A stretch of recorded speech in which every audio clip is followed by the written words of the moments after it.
اعوذ باللہ من الشیطان الرجیم، بسم اللہ الرحمن الرحیم۔ السلام علیکم۔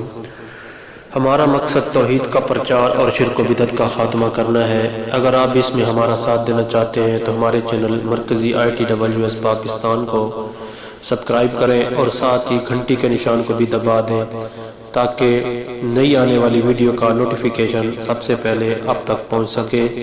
اور اگر ہماری یہ ویڈیو آپ کو پسند آئے تو پلیز ویڈیو کو لائک اور دوستوں کے ساتھ شیئر لازمی کریں۔ خان رحمۃ اللہ علیہ کی یادیں۔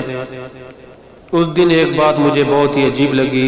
جامعہ کے ایک مدرس جو علامہ رحمۃ اللہ علیہ کو پسند نہیں کرتے تھے، وہ امام العصر کے پاؤں دبانے میں مصروف تھے۔ جی ہاں، وہ کون سے مدرس تھے، اس بابت خاموشی اختیار کرنے میں بہتری دیکھ رہا ہوں۔ جامعہ کے تمام طلباء کو مطلع کیا گیا کہ مسجد کے حال میں جمع ہو جائیں، علامہ رحمۃ اللہ علیہ کا بیان ہونا ہے۔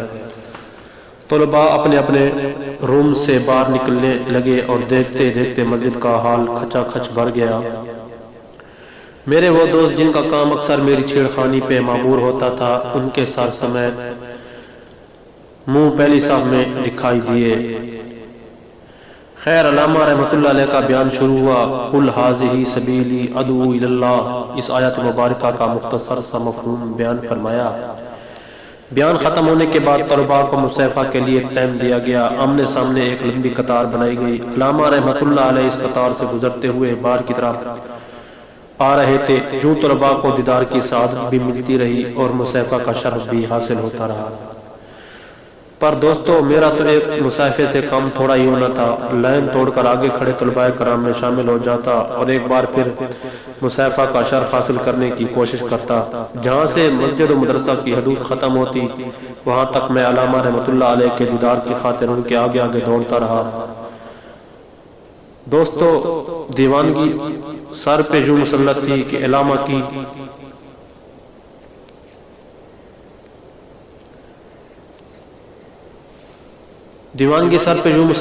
علامہ کی گاڑی کا نمبر تک نوٹ کیا۔ مجھ پہ ہنسیے گا مت، کیونکہ اس وقت راکم الحروف بچپنا کی ریل گاڑی میں سوار تھا۔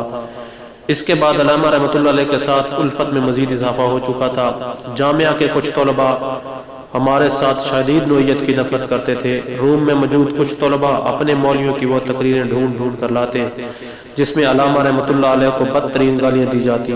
ٹیپ ریکارڈ آن کر کے فل والیوم کے ساتھ متنازع تقریر لگا دی جاتی۔ جب مولوی گالی دیتا، روم میں موجود حضرات کہکے لگاتے اور ہو ہا کر کے ہمیں خوب ستایا جاتا۔ جب علامہ رحمۃ اللہ علیہ نے قرآن مقدس بخاری محدث نامی کتاب لکھی، اس وقت درجہ تخصص کے طلباء مجھے اپنے پاس بلاتے تھے اور ایک طویل لیکچر دیا جاتا جس کا خلاصہ یہ ہوتا کہ ہن تا خان نو چھڈ دیو۔ والسلام۔